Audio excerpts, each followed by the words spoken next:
Just like what you don't know can really hurt you, what you don't see can really not be good for you, especially when it comes to your carpet. Hey, Travis Daggett with Cornerstone Properties in Eugene, talking with Adam at Adam's Carpet Cleaning. And I try not to think about it too much, but especially when we have little ones that don't know how to walk yet, they're crawling around on the carpet. I sometimes think about what's in my carpet. Should I just rip the whole thing up and just go to hard floors? But a question for you, Adam, is as far as health and sanitation, how do you take care of that? And is there a way to really have your carpet be clean so that you feel okay with your little baby crawling around on it? Sure.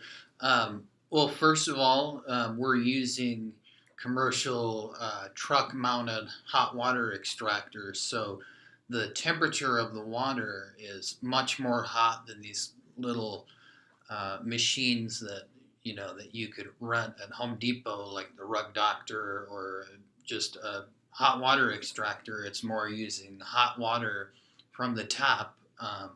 Ours is actually heating. It's a machine that heats up the water and then sends it to us at a high pressure. There's it's higher pressurized water that we're cleaning with, and it's 200 degrees of water. So that does a very thorough and job of cleaning. It's very sanitary because in a home environment, you got soils that really need to be flushed out, and any the hotter the water is, the better it cleans, and the deeper it cleans. It flushes out more intoxicants. Also, our cleaning solutions are more eco-friendly, which there's certain products which are harmful to your skin and that just aren't healthy to breathe in.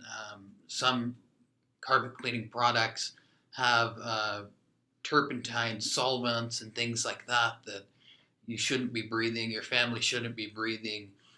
Me, myself, too, I work around this all the time, so I am a proponent of using something eco-friendly because I actually have to breathe it in on a daily basis. So I use products that are more citrus-based.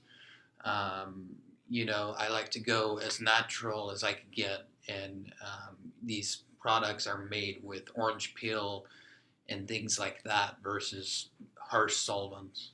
Yeah. So awesome. Well, when you said turpentine, just made me think of my grandpa, and it was actually kerosene, I think, that he said was the cure for everything.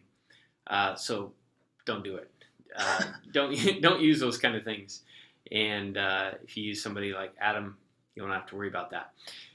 If you found this helpful, please like it, share it. Any questions, post them in the comments. Travis Daggett with Cornerstone Properties in Eugene, here with Adam's Carpet Cleaning, and we'll see you next time.